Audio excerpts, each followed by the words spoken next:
Welcome back, everyone. Paul's going to give a run through this morning of some of the protocols in regards to running a show. Yeah. So hand over to Paul. So basically, arms fairs are all run on a collector's license, not a dealer's license or anything like that. It's all based on collecting.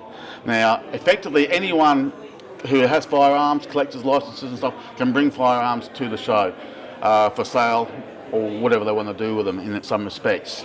Dealers require an exemption issued to them by the weapons licensing, and that simply allows them to take their dealer stock out of their storage to bring them here for the purpose of display, and then subsequently there are certain rules associated with how they're done.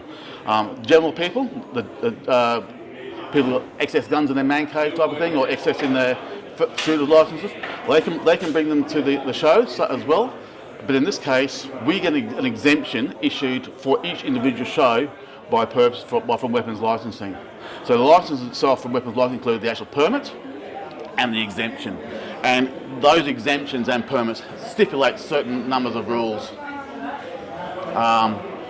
So basically, the predominant main issue is with the firearms. They must be on a secure rack. You see, all the working parts are zip tied, and just recently we started to recommend the use of coloured zip ties, whether it be green, orange, purple, pink, whatever it is, so that they can actually really be seen as secured.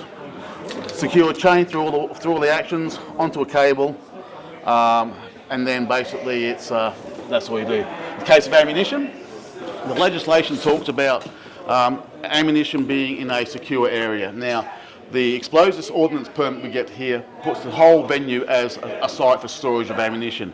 However, the ammunition still needs to be in a secure container, secure area, so you can't just get it. You can't reach over. In this case, they're all locked down. Ammunition must be properly packaged, either the commercial packages, or in the case of, say, commercially specified loads in their own clearly marked packaging. Signage. So the signage as well, or everything must be signed. No firearms can be handled unless authorised. So to handle a firearm, number one, you must produce your weapons licence. In the case of ammunition, you must produce your weapons licence to purchase. However, in the case of ammunition, you can actually have other authorities, such as a sales licence, and or a member of a prescribed collectors society. The other thing we've got here is a lot of knives and blades, and then we'll have a look at that a bit more shortly. But effectively, all blades under the new legislation need to be secured by virtue in a case, or in the case where you've got swords and bayonets, which are just hard to put in a container because of their size. We recommend a cable or a series of zip ties just so they can't be taken off. We also get a lot of antique firearms here. Now, the legislation talks about antique firearms not being required to be licensed. There's two stipulations for that. One, there must be historic nature, black powder, percussion cap and the like, or obsolete cartridges. That just simply means the ammunition is no longer commercially available or can be reasonably commercially made. We have a lot of collectors there, and then with the obsolete cartridges, there's a huge list by weapons licensing that identifies all the various cartridges, pinfire cartridges, certain rimfire ammunition, which is no longer in production, hasn't been produced. The guide for that is over 100 years old. So, for example, is your classic 310 Cadet. People think it's over 100 years old. You don't need a license for it. Well, that's totally incorrect, because that ammunition is still commercially available.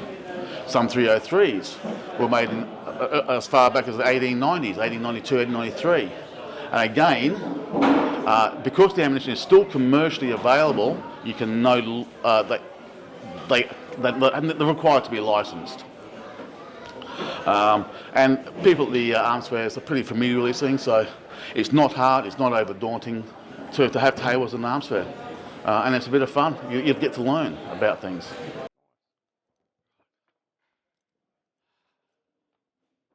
We spoke briefly before about how firearms and other ordnance ammunition has to be displayed. We're over here with Ash. He's our ordnance expert, and he also has a really good collection of knives and swords and stuff. See, he's got the correct signage out here. He's got his signage saying no weapons must be touched. Here's a classic example. Glass case, or presentation cases where the blades can't be touched. Ordnance in the case of here, we've got various types of old hand grenades, bombs of all types of makes and types, and I don't even know what most of them are, but that's Ash's department. Again, these can be sold at arms fairs. Predominantly it's to collectors who are licensed appropriately, either through a collector society or munitions type of society. But all Ashley has to do to sell these things is just make sure they are appropriately licensed.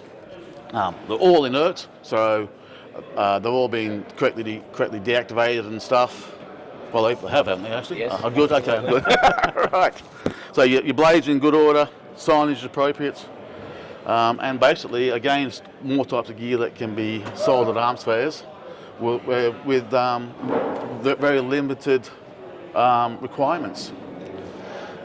Very good. Anything to add? Nope. No. Just get down there and buy some, right? Yeah, Yes, basically. it's, historical items. Join a club, join the Arms Collectors Guild of Queensland, or the Australian Arms and Munitions Society. Yep, as he said, and keep history alive. Yeah. That's all I can say, because this stuff is disappearing.